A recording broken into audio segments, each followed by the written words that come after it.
اور ہم نے عاد کی طرف ان کے بھائی ہود کو بھیجا۔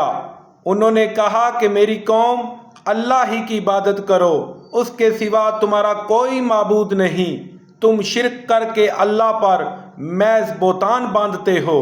میری قوم، میں اس وعظ و نصیحت کا تم سے کچھ صلہ نہیں مانگتا۔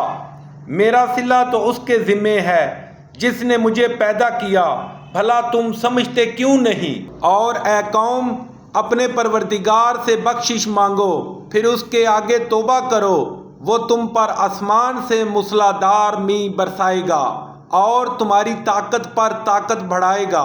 اور دیکھو، گناہگار بن کر روگردانی نہ کرو۔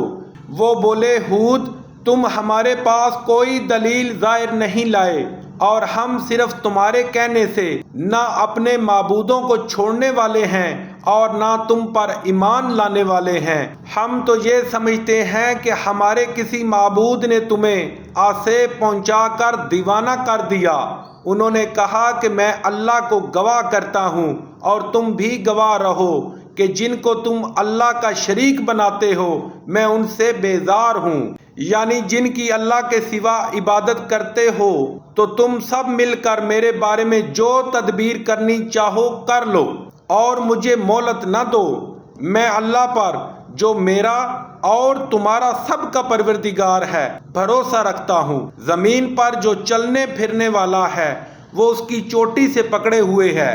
بے شک میرا پروردگار سیدھے رستے پر ہے۔ اگر تم روگردانی کرو گے تو جو پیغام میرے ہاتھ میری طرف بھیجا گیا ہے وہ میں نے تمہیں پہنچا دیا ہے، اور میرا پروردگار تمہاری جگہ اور لوگوں کو لا بسائے گا، اور تم اللہ کا کچھ بھی نقصان نہیں کر سکتے۔